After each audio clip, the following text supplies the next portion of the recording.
오늘은 누가복음 12장 말씀입니다. 1절부터 12절까지인데요. 우리가 지난주에 11장 말씀의 뒷부분에서 바리새인과 율법 교사들에 대한 위선 행위에 대하여 지적했는데, 오늘은 그 뒤를 이어서 바리새인들의 외식에 대한 것을 우리 주님께서 지적하고 계십니다. 외식 이러면 또 다른 말로 위선 이렇게도 표현할 수 있죠. 외식, 다시 말 겉으로 나오는 어떤 모양새, 형식 이것을 말하는 것인데요. 우리 주님께서 지적하고 싶은 것은 바리새인들은 겉과 속이 다른 위선적인 모습을 보여주고 있는 사람들이다라고 하는 것을 지적하는 것입니다. 전에도 누차 말씀드렸는데, 당시의 바리새인들은 굉장한 존경을 받고 또 권세도 가지고 있고 또 부도 유지하는 그런 사람들이었어요. 그래서 바리새인이 된다라고 하는 것에는 굉장한 명예가 따르기 때문에 아무나 될 수도 없었고 되기도 쉽지 않았습니다. 그렇기 때문에 바리새인으로서 사는 인생은 매우 괜찮은 인생이었던 것이죠. 그런데 문제는 뭐냐면 바리새인이 무엇을 하는 사람인가라고 하는 것에 대하여 분명히 깨닫지 못했다는 것이 문제예요. 바리새인들은 어떤 사람입니까? 이 사람들은 제사장이나 또는 레위인이나 또는 서기관이나 율법학자와 같은 그런 위치에 있는 사람들은 아니었어요. 그러나 일반 평민들 가운데서 하나님의 말씀을 깨닫고 배우고 그래서 영적인 어떤 본의를 가지고 있는 사람들이었어요. 우리가 잘 아는 바울도 이 바리새인의 계통의 공부를 한 사람이죠. 그렇기 때문에 그것도 많은 사람들에게 존경을 받고 또 많은 사람들에게 랍비라고 하는 그런 칭함을 받던 사람들이었습니다. 랍비가 무엇입니까? 선생님이라고 하는 우리의 그 호칭과 비슷한데요. 그러나 이 호칭은 아무나에게 붙여지는 게 아니고 이 바리새인들, 다시 말해서 하나님의 말씀을 가지고 지혜를 가르치는 이런 사람들에게 주어지는 호칭이 바로 랍비인데요. 바로 이 바리새인들은 그렇게 사람들에게 존경받는 사람들이었습니다. 그리고 많은 사람들을 지도하고 이끄는 사람들이었어요. 일종의 배우지 못한 사람들의 그 어리석음을 깨우쳐주는 계몽해야 되는 사람들이고 또 이런 사람들은 그렇게 배우지 못하는 사람들을 깨우쳐서 누구에게로 데려가야 합니까? 하나님께로 데려가야 되는 사람들입니다. 하나님을 알도록 가르치고 지도하며 사람들을 도우며 살아가는 사람들이 바로 이 바리새인들이었어요. 그런데 이 바리새인들이 어느 순간 그 역할을 하기 않기로 결심한 것처럼 그렇게 다른 행동을 보이기 시작합니다. 백성들을 깨우치기보다는 백성들의 위에 군림하려고 하는 모습들이 있었고 또 백성들에게 모범이 되어줘야 하는데 백성들에게 모범이 되어주기보다는 자기 자신을 위하여 권리를 쟁취하는 그런 모습들도 많이 보여줬어요. 그리고 또 바리새인은 하나님의 말씀에 먼저 순종하며 또 먼저 선한 모습을 보여주는 좋은 이런 모범이 되어야 되잖아요. 그런데 바리새인들이 모범되기보다는 사람들에게 좋은 모양만 비춰주고 실상은 모범되지 않는 삶을 사는 그런 것들이 너무나 많았습니다. 그래서 우리가 11장에서 바리새인들에 대하여 책망하시는 예수님의 말씀을 들어보면 이렇죠. 너희 바리새인은 지금 잔과 대접의 끝은 깨끗이 하나 너희 속에는 탐욕과 악독이 가득하도다 이렇게 말씀했어요. 바리새인들이 사람들에게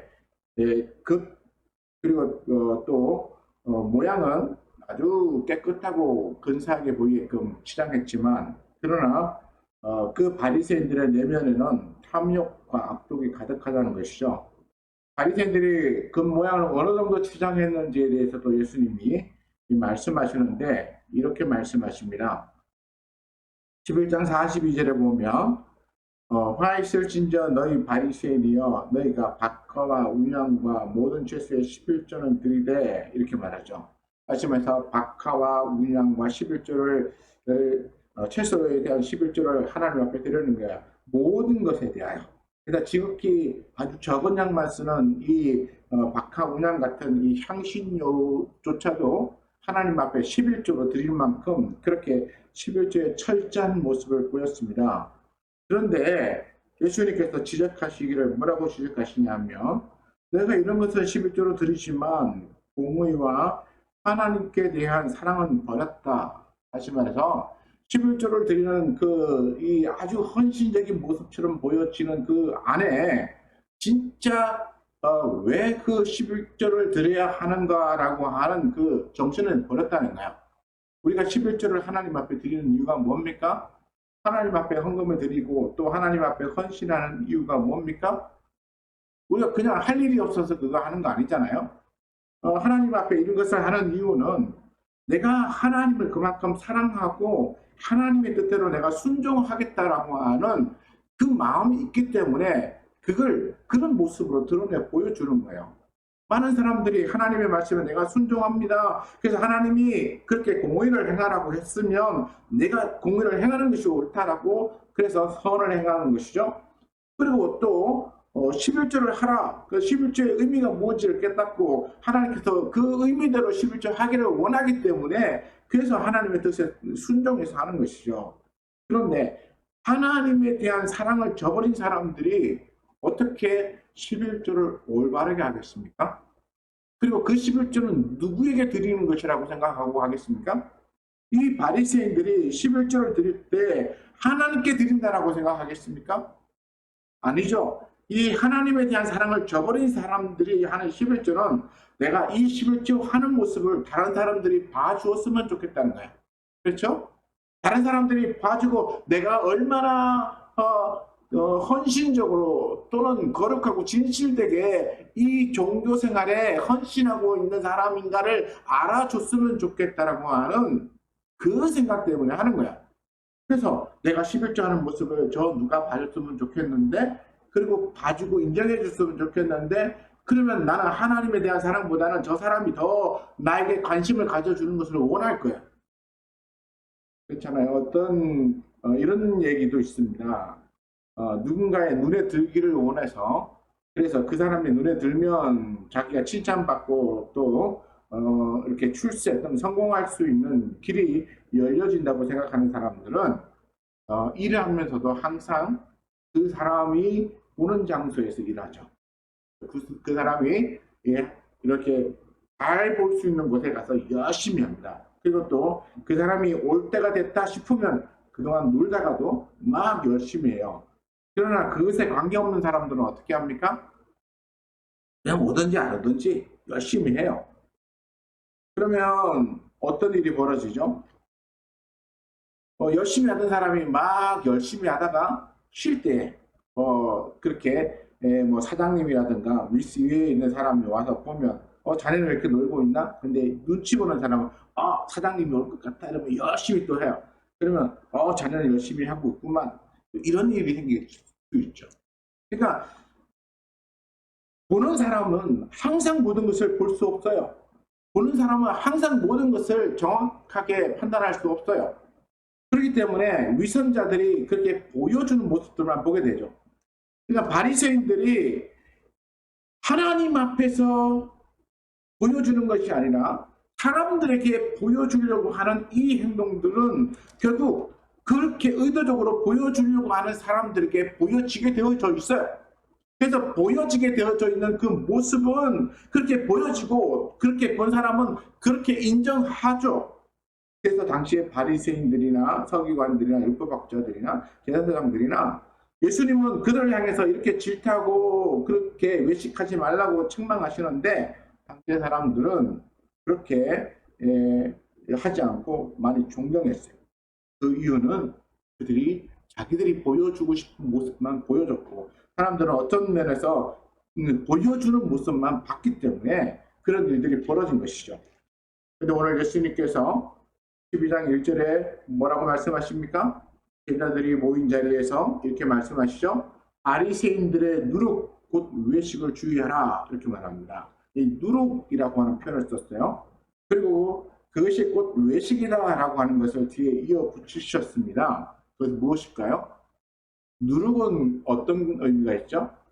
누룩은 밀가루 서물 안에다가 누룩을 넣으면 이것이 전부 부풀어 오르게 한다라고 하는 예수님의 비유가 있었습니다. 다시 말해서 누룩이라고 하는 것은 밀가루 반죽 안에 넣으면 이걸 부풀어 오르게 해서 그 크기가 더 커지게 만들어요. 그러니까 이 누룩처럼 그 외형을 부풀리는 것에 대하여 우리 주님이 얘기하시는 거예요. 그것을 곧 외식. 사람들에게 너의 모양을 부풀려서 얘기하지 말라는 것이죠. 또 과장해서 얘기하지 말라는 것입니다. 그리고 또 다른 말로 말하면 거칠해. 속은 비었으되 이 누룩이 부풀어지면 속은 비어있죠. 이 구멍이 뻥뻥뻥 뚫려 있는데 속이 비어있는 상태로 겉만 이렇게 부풀려는 마치 이렇게 덩치가 큰 것처럼 그렇게 보여집니다. 이게 누룩이 보여주는 위선에 대한 설명이에요. 그리고 외식에 대한 설명이에요. 그러니까 예수님께서는 너희는 바리새인들처럼 겉모양만 그렇게 만들어서 과장하고 부풀려서 너희가 진짜 하지 않았음에도 불구하고 한 것처럼 보여지는 그런 위선적인 행위에 대하여 조심하라는 것입니다. 우리가 신앙생활하면서 우리가 가져야 될 생각 중에 굉장히 주의해야 될 것은 뭐냐면 바로 이 바리새인의 누룩이라고 합니다. 바리새인의 누룩? 다시 말해서 신앙생활하면서 내 신앙생활하는 모습이 다른 사람들에게 이렇게 과장되어지고 부풀려지고 거칠해진 어떤 외모만 꾸며지는 모습으로 비춰지는 것에 대해서 굉장히 주의해야 한다는 것입니다. 또는 우리는 내가 그렇게 원하지 않아도 내가 어떤 자리에 또 위치에 있음으로써 사람들에게 그렇게 부풀려져서 보여주는 경우도 있어요. 그런 경우에 대해서도 우리는 굉장히 조심해야 돼요. 사람들은 내가 있는 위치와 나의 직책 때문에 나에 대하여 그렇게 오해하고 또는 내가 갖지 못한 모습에 대하여 이렇게 좀 더 부풀려진 모습으로 볼 수도 있습니다. 그럴 때마다 우리는 뭐 해야 되냐면 내가 얼마나 하나님 앞에 내가 진실하고 또 솔직하며 얼마나 낮은 존재인가라고 하는 사실에 대하여 자각하고 그리고 자기 자신을 항상 바울처럼 채찍질하며 갈 수 있는 사람이 되어야 하는 것입니다. 사람들이 그 위치에 있다고 떠받쳐주고 와 대단하다고 박수 쳐주고 환호해주고 근데 그런 거에 그냥 자기 마음이 뺏겨서 나중에 어느 순간 보면 자기가 그런 위치에 정말 그만한 사람인가 라고 착각하는 사람들이 많아요. 제가 예전에 어떤 분들의 얘기를 들었는데 꽤 큰 교회에 계신 분들의 얘기 뭐 제가 그분들 친해서 뭐 이렇게 대화하며 들은 건 아니고요. 이렇게 전해 듣는 말과 또는 설교를 통해서 듣는 이 말이 있습니다. 개척교회를 하거나 작은 교회를 할 때는 본인이 굉장히 어렵고 힘들어서 정말 고생을 했대요. 그런데 어느 순간 성도들이 많이 모여지기 시작하고 그리고 성도들이 이제 목사님 하면서 이렇게 자기를 이렇게 불러주고 또 칭찬해주고 지켜 세워주고 하는 일이 벌어지면서 성도들의 수가 뭐 1000명 단위로 막 이렇게 늘어나기 시작하자 자기가 어느 순간 구름 위에 떠서 다니는 사실을 발견했다는 거예요. 구름 위에 떠다니는 거예요. 그 말은 무엇을 의미일까요? 이제는 그 말을 땅바닥에 듣지 않고 구름 위에 떠서 하나님같이 그렇게 자기 자신을 생각하게 되었다는 거예요. 뭐 우리가 그렇게 해서는 될까요? 우리가 그렇게 해서는 되겠습니까? 사람들이 나를 지켜 세워준다고 내가 정말 그만한 존재가 되는 건가요? 사람들이 나의 이름을 부르며 환호해준다고 내 안에 있는 죄성이나 나에게 있는 허물이 사라지고 내가 정말 깨끗하고 거룩한 존재가 되는 건가요? 우리는 우리 주 예수님의 그 보혈의 피 외에는 우리를 그렇게 온전한 존재로 만들어줄 수 있는 것은 없어요. 사람들의 환호나 칭찬이나 또는 이렇게 내가 뭔가를 이루어 놓았다라고 하는 그 자부심이 나를 거룩하고 깨끗한 자로 만들어주지 않아요. 근데 사람들이 그렇게 하면 마치 내가 그만한 존재가 된 것처럼 구름 위에 둥둥둥둥 떠다니는 그런 사람처럼 자기가 느껴지기 시작하더라라고 고백하시는 분들이 있었어요. 저는 그런 적이 없기 때문에 과연 구름 위에 그렇게 떠다닌다는 것이 어떤 것인지 잘 모르겠지만, 그러나 제가 추정해보면 그러는 순간 더 이상 성도들의 삶에 관심이 없어지는 거죠. 이렇게 어렵게 힘들게 살아가시는 분들의 삶에 관심이 없어지는 겁니다.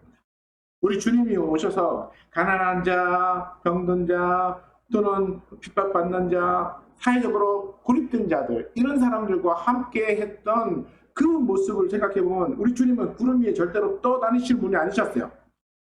진짜로 높으신 분이셨는데 그분은 낮으신 자리에 오셔서 낮은 자들과 함께하며 그들과 함께하는 그런 모습을 보이셨는데, 그런데 우리 예수님도 아닌데 우리 같은 죄 많은 사람들에게 칭찬 좀 받았다고 내가 구름 위에 떠다니며 더 이상 낮은 사람들, 어려운 다른 사람들과 함께하는 것에 대하여 하지 않으려고 한다면 그야말로 위선이죠. 그야말로 잘못된 것입니다. 하나님을 아는 것, 우리 예수님처럼 사는 것, 그게 너무나 중요해요. 그래서 예수님께서는 바리새인들의 누룩 외식을 주의해라. 바리새인들이 칭찬을 듣고 바리새인들의 사람들의 존경을 받으니까 그들이 구름 위에 떠서 정말 그들이 뭔가 정말 거룩한 존재가 된 것처럼 하는 그런 모양에 대해서, 그런 형태에 대해서 주의하라고 제자들에게 책망하시는 거예요. 왜요? 12장 1절 처음 시작하는 모습을 보면 그동안에 물이 수만 명이 모여서 서로 밟힐 만큼 되었다 하시면서 예수님과 제자들이 있는 그 주변에 사람들이 수만 명이 모였어요. 아까 제가 말했죠. 작은 교회 하시는 분이 어느 순간 교회가 성장하기 시작해서 몇백 명, 몇천 명 되니까 본인이 구름 위에 떠다니는 것처럼 되었다. 근데 제자들도 지금 예수님과 함께 있는데 사람들이 막 모여갖고 막 수만 명 모여가지고 와 보려고 막 이렇게 소리 지르고 그 다음에 함께하고 있는 이 모습을 보면 자기 자신들이 얼마나 대단한 사람이 되었는가라고 하는 착각을 가질 수 있겠죠. 그렇죠? 와, 내가 예수님하고 함께 있었더니 사람들이 나를 이렇게 대단한 존재로 여겨주고, 예수님하고 어떻게 좀 얘기 좀 하겠다고 나한테 와서 이렇게 얘기 좀 해달라고 그러고, 예수님 만나게 해달라고 그러고, 막 와서 이런 것을 듣는 순간 내가 무척 힘이 세진 권력자인 것 같기도 하고, 높아진 사람인 것처럼 느껴지기도 했을 것입니다.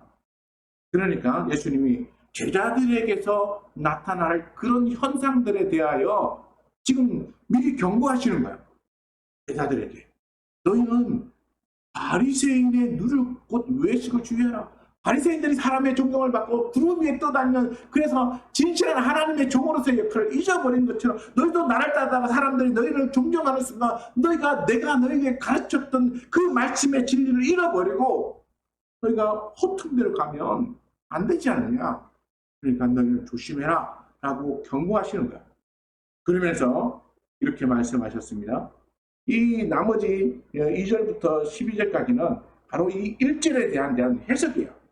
어떻게 말씀하시냐면 2절에 보면 감추인 것이 드러나지 않을 것이 없고 숨긴 것이 알려지지 않을 것이 없다. 이 감춘다라고 하는 것이 무엇입니까? 또 숨긴다라고 하는 것은 무엇일까요? 이거는 외식과 관련된 거예요. 외식과. 그냥 어떻게 가려진 것을 얘기하는 게 아니고 이것은 의도적인 감춤이고 의도적인 숨김이야.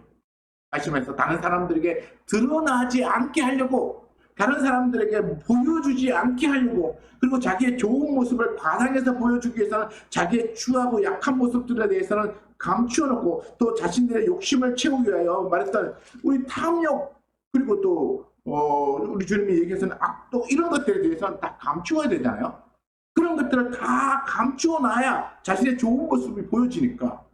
그래서 이 바리새인들이 그렇게 자신의 악독과 탐욕을 감추어 놓았던 것처럼 이렇게 의도적으로 감추는 것들이 사람 눈에는 지금 당장은 안 드러나 보이고 사람들이 지금 당장은 못 따라보는 것처럼 보여질지라도, 그러나 우리 주님 말씀하시기를 감추인 것이 드러나지 않을 것이 없고 의도적으로 숨겼다고 하더라도 알려지지 않을 것이 없다. 결국에는 모든 것이 드러난다는 거. 어디서 드러납니까? 시간이 지나면 드러날 수도 있어요. 그러나 최종적으로는 하나님 앞에서 드러나는 거예요. 최종적으로는 하나님 앞에서 다 드러나는 거예요. 우리가 하나님 앞에 가면 하나님이 우리의 일생의 모든 것을 다 보고 계십니다. 그러면 아마 우리는 나 부끄러워서 막 쳐다보지도 못할 이런 일들이 아마 다 드러날 거예요.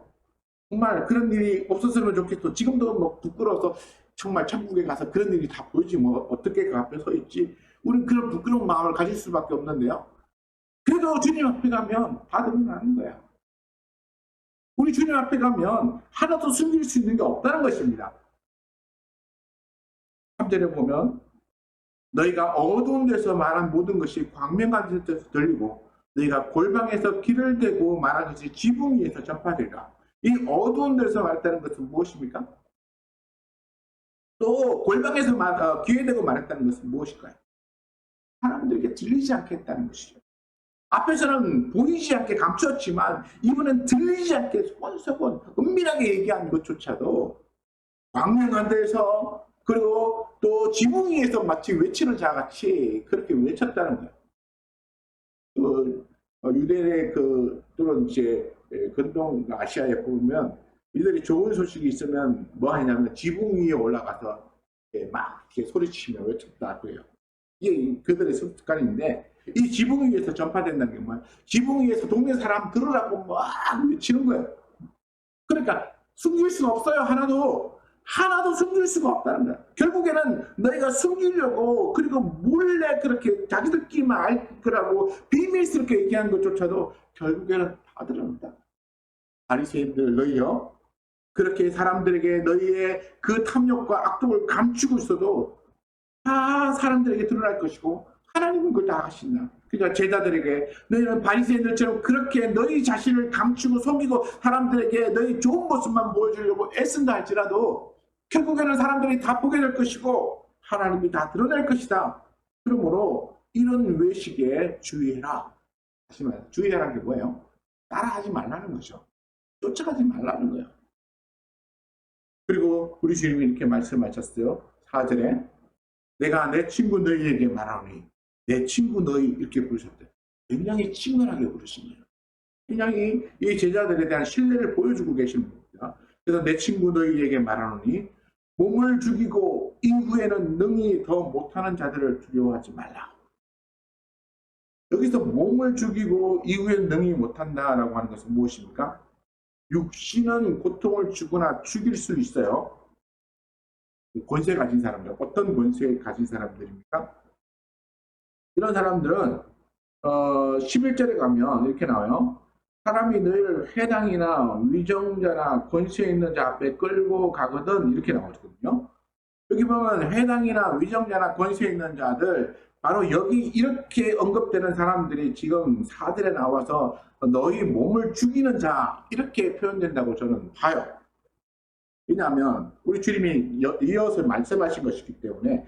그래서 이런 사람들이 너희를 최종적으로 고통을 주다가 너희가 말을 안 들으면 죽일 수도 있다. 그러나 그 이후에는 이 사람들이 너희에게 어떻게 할 수 있는 방법이 없다. 그러므로 더 능히 못하는 사람들을 두려워하지 말라고 말합니다. 그래서 진짜 두려워해야 될 사람이 누군지에 대해서 가르쳐 주는데요. 5절에 보면 마땅히 두려워할 자를 내가 너희에게 보이리니 곧 죽은 후에 또한 지옥에 던져 넣는 권세 있는 그를 두려워하라. 내가 참으로 너희에게 이르노니 그를 두려워하라. 이렇게 두 번 말씀하고 계세요. 두 번 말씀한다는 건 뭐예요? 강조한다는 것이죠. 우리 주님께서 이 제자들에게 내가 내 친구 너희에게 말하노니 너희는 그를 두려워해야 된다. 바로 그가 누구입니까? 영혼을 멸하시는 이가 누구세요? 바로 우리 하나님이시죠. 영혼을 멸하시는 우리 하나님을 진짜 두려워해야 되지, 세상 속에 있는 권세자들, 세상 속에서 뭔가 누리고 힘을 가지고 있다고 말하는 그 사람들을 두려워하고 그들이 주는 고통과 그들이 최종적으로 너희 몸을 죽이는 그런 일을 벌인다고 할지라도 그런 것에 굴복하지 말라는 거예요. 바리새인들의 위선 속에는 이런 것도 포함되어 있어요. 다시 말해서 누군가가 힘이 있는 사람이 나를 위협할 때 우리는 그 위협에 굴복되어져서 잠깐 뭘 하죠?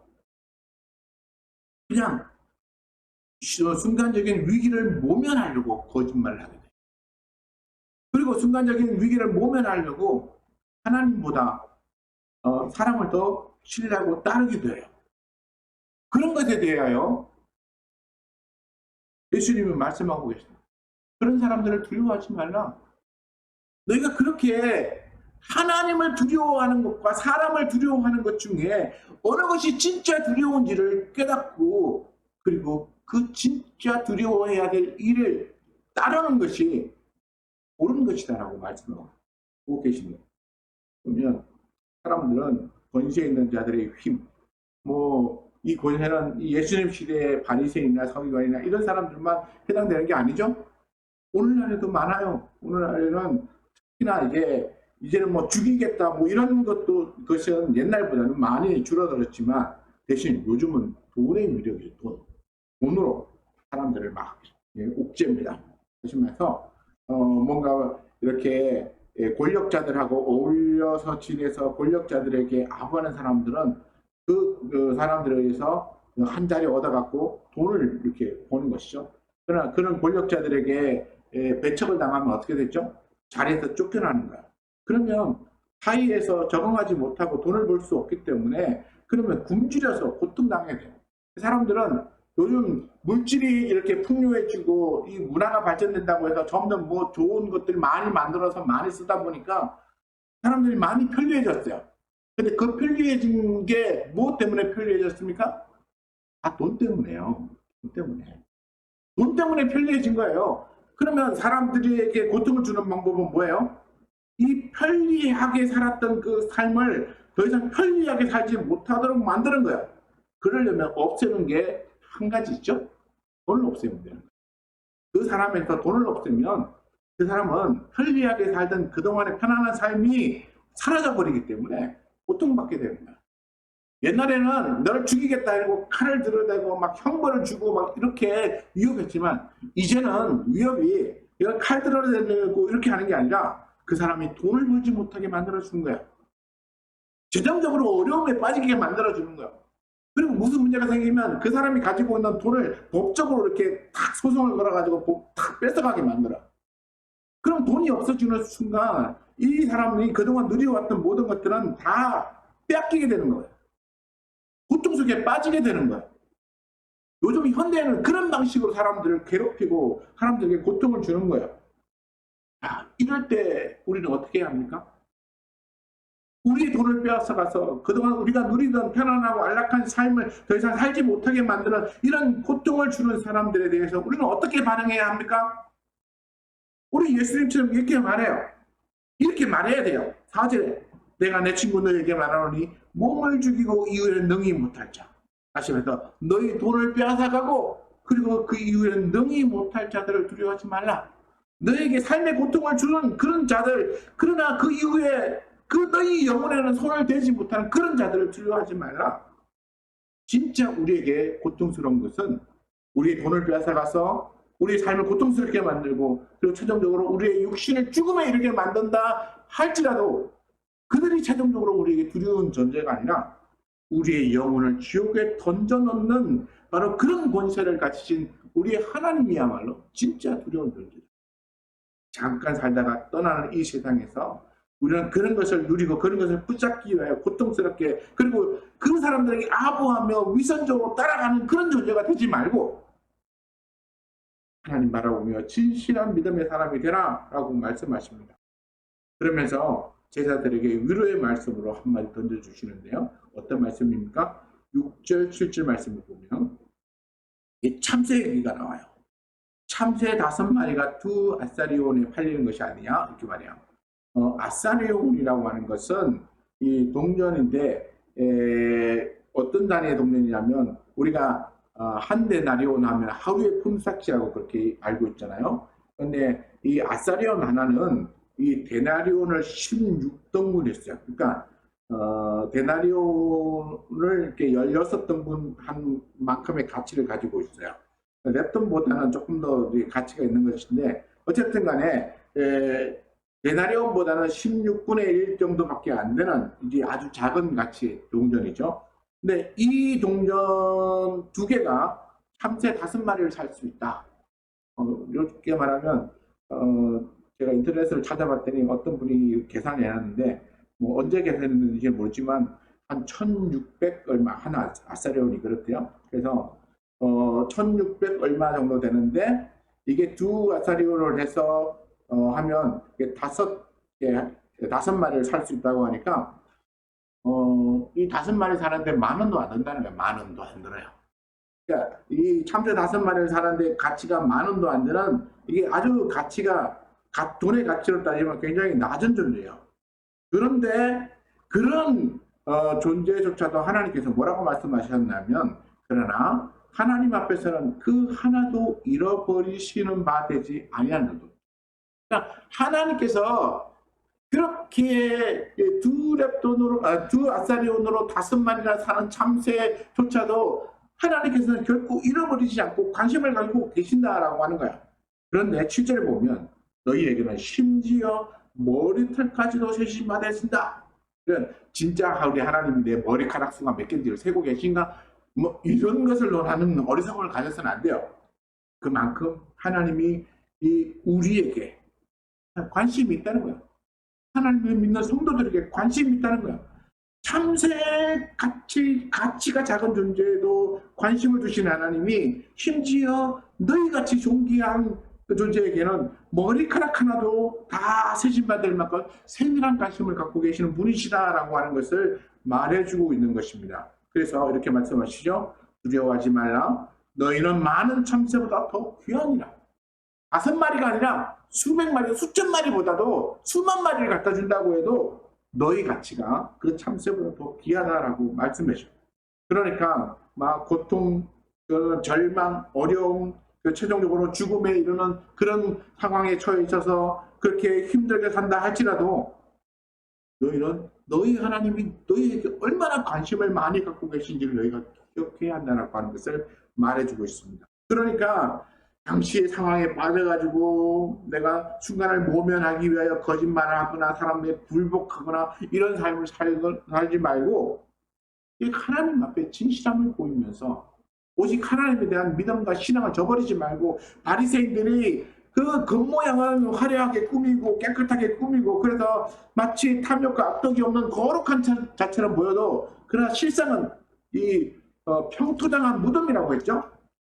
이 평지 같아 보이지만 밑에는 이 썩어가는 이 시신이 들어있는 그런 무덤. 바리새인들이 그런 모습을 겉으로는 거룩하게 보여도 저 내면은 썩어진 그런 어떤 엉망진창인 그런 삶을 살고 있는 사람들, 그런 사람들을 본받지 말라는 거예요. 그럼 우리가 받아야 되는 것은 무엇입니까? 하나님을 진정 따르고 믿는 것입니다. 그래서 우리 주님이 말씀하셨어요. 8절에 내가 또한 너희에게 이르노니 누구든지 사람 앞에서 나를 시인하면 인자도 하나님 앞에서 그를 시인할 것이요. 사람 앞에서 나를 부인하는 자는 하나님의 사도들 앞에서 부인을 당하리라 이렇게 말합니다. 여기서 시인한다, 부인한다라고 하는 의미가 나오는데요. 이것은 무엇입니까? 사람들이 너희를 핍박하고 너희에게 고통 주고 그래서 너희가 예수 믿는 신앙을 잘 지키다가 어려움 당하는 그 순간이 올 때에 그때에 어떤 사람들이 생기죠? 그 어려움 때문에 주님을 부인하는 사람들이 생기는 거예요. 그 고통 때문에 신앙을 떠나는 사람들이 생기는 거예요. 세상을 잘 하다가 자기 삶이 이 어려움에 빠지는 순간 그리고는 자기 살 길 찾아서 신앙 버리고 세상으로 가는 대마 같은 사람들이 생기는 거예요. 우리에게 하나님보다도 더 중요한 것이 생기는 순간 하나님을 저버리고 가는 거예요. 그럴 때 우리 주님이 말씀하셨어요. 사람 앞에서 나를 시인하는 자는 하나님 앞에서 내가 그를 시인해 주고. 이게 무슨 말입니까? 시인이라고 하는 것은 인정해 주는 거예요. 사람들 앞에서 내가 내 하나님이 어떤 분이시고 내가 얼마나 그를 믿고 신뢰하는지에 대해서 말할 수 있는 것을 말해요. 그리고 고통과 어려움 가운데서도 우리는 이렇게 말할 수 있어야 되죠. 우리 하나님이 반드시 나와 함께 하시고 나를 도와주실 거야. 우리 하나님 반드시 나를 기억하시고 나를 이 참새보다도 더 귀하게 여기시기 때문에 반드시 내게 찾아오셔서 나를 구원해 주시고 나를 하나님의 그 은혜의 자리에 세워주실 거야 라고 하는 그 믿음을 잃어버리지 않고 사는 사람은 말해요. 우리 조금만 힘들면 어때요? 하나님이 나를 버리셨나보다 아니고 나 같은 존재가 뭐라고 그리고 또 절망하고 좌절하고 막 이렇게 살아갔잖아요. 근데 그럴 때 우리는 그렇게 우리 자신을 절망 가운데 던지지 말고 사람들 앞에서 하나님을 시인하는 거예요. 하나님, 내가 지금 비록 이렇게 어렵게 살고 힘들게 살고 고통스럽게 살고 사람들에게 무시당하며 멸시당하며 살아도 하나님이 반드시 나를 기억하고 계시고 나를 도와주실 것을 제가 믿습니다. 우리 하나님이 반드시 나를 그 천국으로 데려가실 것이고 그 하나님 나라 가면 하나님의 그 지극한 사랑으로 나를 사랑해 주실 것을 믿습니다. 그러면서 하나님 나라에 대한 소망과 또 하나님에 대한 신뢰를 저버리지 않고 살아가는 이런 사람들을 말하는 거야. 우리는 그렇게 살아야 됩니다. 사람들에게 명성좀 얻었다고 그리고는 그걸 얻기 위해 더 위선적으로 행하고 또 부를 얻기 위해 더 사람들에게 잘 보이고 겉모양은 더 거룩한 척 그런 마치 대단한 존재인 것처럼 겉모양을 자꾸 치장하면서 사람들에게 환심을 얻으려고 하는 그런 자가 아니라 하나님 앞에 진실한 사람이 되는가. 하나님 앞에 진실하고 하나님 앞에 참된 존재로서의 모습을 보여주려고 하나님 향하여 조금도 부인하지 않고 시인할 줄 아는 사람. 이런 사람들이 중요해요. 근데 보면 10절에 이것에 대해서 또 한 번 언급하시거든요. 뭐라고 언급하시냐면 누구든지 말로 인자를 거역하면 사하심을 받으려니와 성령을 모독하는 자는 사하심을 받지 못하리라. 여기에 대하여 해석이 아주 많아요. 잘 어렵다, 힘들다 이렇게 하시는 분들이 많은데 좀 성령을 모독한다는 게 뭔지 잘 몰라서 그런 것 같아요. 저도 이렇게 보면서 성령을 모독한다는 게 뭔가 궁금해서 찾아봤어요. 근데 요 성령을 모독한다는 얘기가 11장에 가니까 나오더라고요. 11장에 가면 예수님께서 귀신 들려서 눈물고 말 못하는 사람을 고쳐주셨어요. 그랬더니 사람들이 와서 뭐라고 말하냐면 그가 귀신의 왕 바알세불을 힘입어서 귀신을 쫓아냈다 라고 얘기하는 거예요. 근데 예수님께서는 만약 귀신이 나라가 서로 분쟁하면 어떻게 설 수 있겠느냐 라고 말하신 다음에 11장 28절에 이렇게 말씀하셨어요. 내가 하나님의 성령을 힘입어 귀신을 쫓아내는 것이면 하나님의 나라가 이미 너에게 임하였느니라 이렇게 말씀하셨어요. 여기서 뭐가 나옵니까? 성령이 나와요. 그러니까 예수님께서 귀신을 쫓아내는 것을 그냥 하신 게 아니고 하나님의 성령을 힘입어서 귀신을 쫓아내셨어요. 그러니까 하나님의 성령이 이 귀신을 쫓아내는 힘으로서 작용하시는 거예요.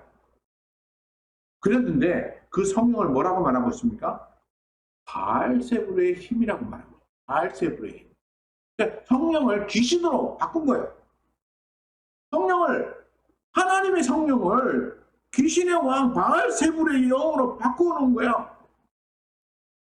근데 이걸 보면서 성령을 모독한다라고 하는 의미가 바로 여기 있다고 생각해요. 성령을 모독하는 자, 다시 말해서 성령을 하나님의 영을 귀신, 사탄, 마귀로 바꾸는 사람들, 이런 사람들 절대로 용서받지 못한다는 거예요. 인자를 거역하면 우리 예수님께서는 사람으로 오셨어요. 그래서 사람으로 오셔서 예수님께서 사람으로 사셨기 때문에 사람으로 살아가 있는 동안에는 사람들에게 무시와 멸시를 당하실 수 있는 것에 대하여 스스로 인정하시고 그것을 받아들이고 극복하시고 계셨어요. 그래서 사람으로서 멸시받고 십자가에 못 박혀 죽으셔야만 되는 사명을 갖고 오셨기 때문에 그 인자를 이렇게 거역하는 것에 대해서는 얼마든지 받으시는데, 문제는 성령의 역사를 마귀의 역사로 바꾸는 일에 대해서는 결코 사함을 받지 못할 것이다 라고 말씀하고 계십니다. 그래서 마태복음 12장에 보면 12장 32절에 보면 이렇게 나와 있어요.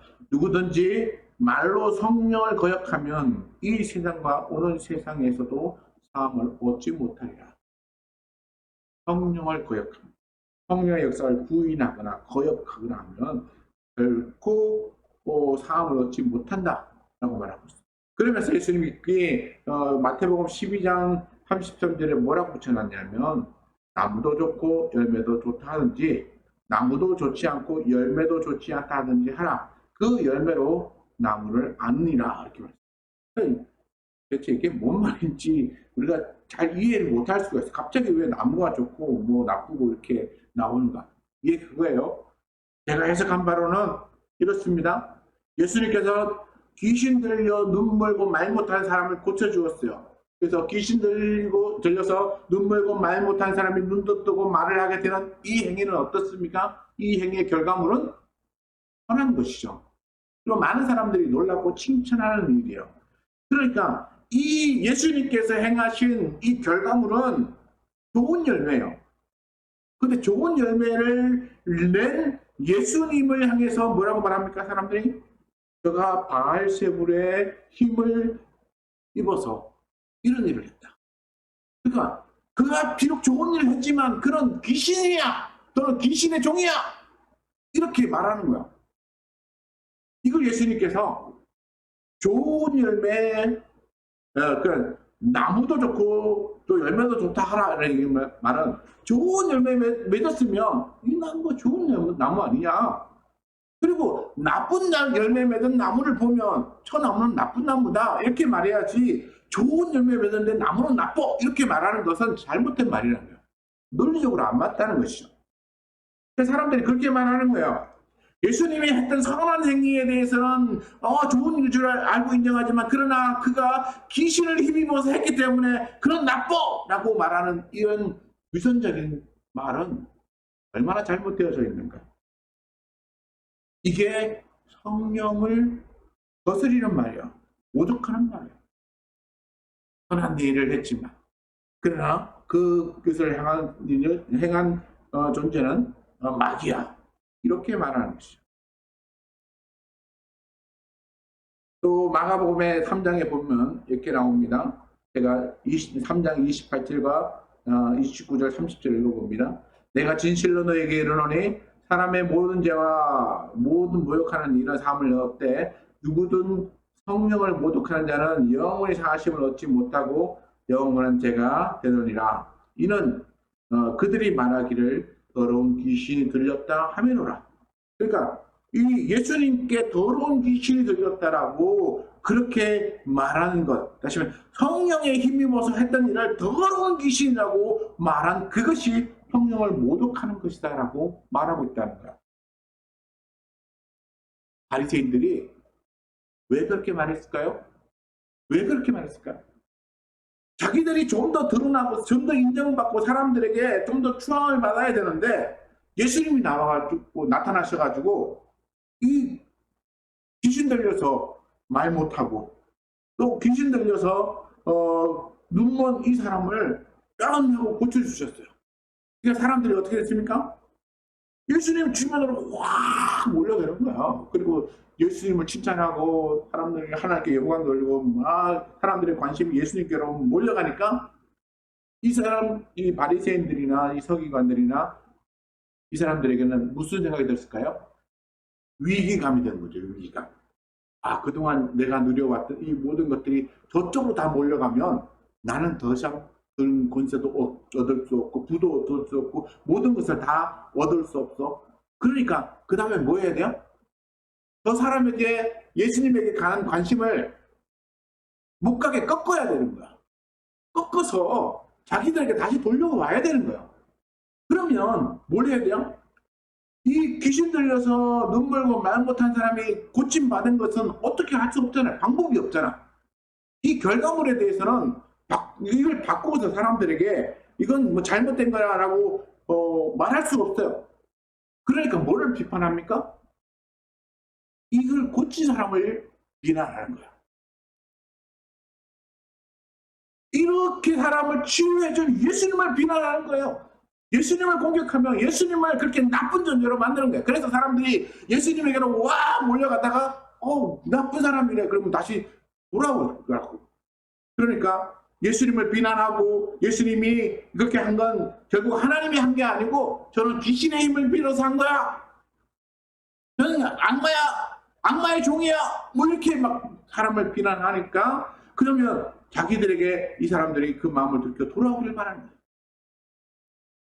이런 것들이 지금 이 바리새인들이 또는 서기관들이 율법학자들이 그동안 했던 일이에요.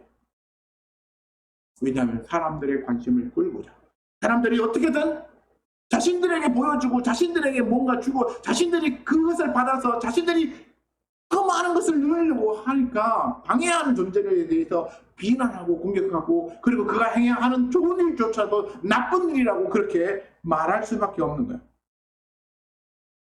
근데 이런 일들이 예수님에게 일어났지만 그러나 앞으로 예수님이 떠나신 이후에는 예수님의 제자들에게도 일어날 일들인 거야.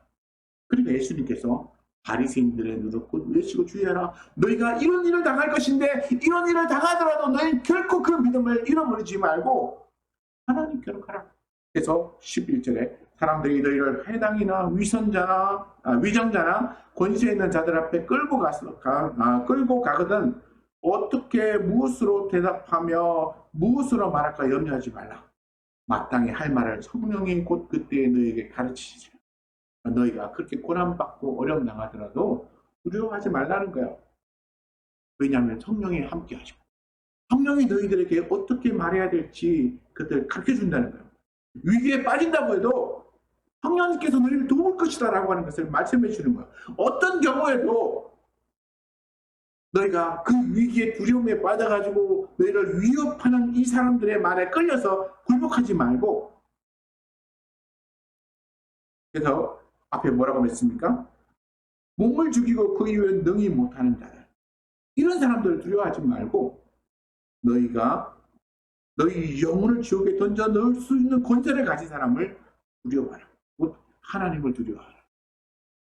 오늘 우리가 살면서 이 신앙 가운데 살면서 이 험난한 세상 가운데 살면서 우리는 우리의 삶을 고통스럽게 만들고 또 요즘은 뭐 칼 들고 총 들고 쫓아가서 죽이겠다는 안 하지만 때로는 신앙생활을 하다 보면 겪게 되는 이 경제적인 어려움이 우리에게는 굉장히 큰 죽음보다도 더 큰 문제로 다가올 때가 많이 있습니다. 그런 것에 굴복하지 말고 하나님을 향한 진실한 믿음으로 우리 믿음을 지켜야 한다는 것입니다. 그거 잠깐 모면하려고 이 생활의 불편함과 어려움을 극복하려고 그래서 잠깐 하나님 내가 잠깐만 이 위기를 좀 벗어나고 난 다음에 다시 내가 하나님을 섬기겠습니다. 이런 마음으로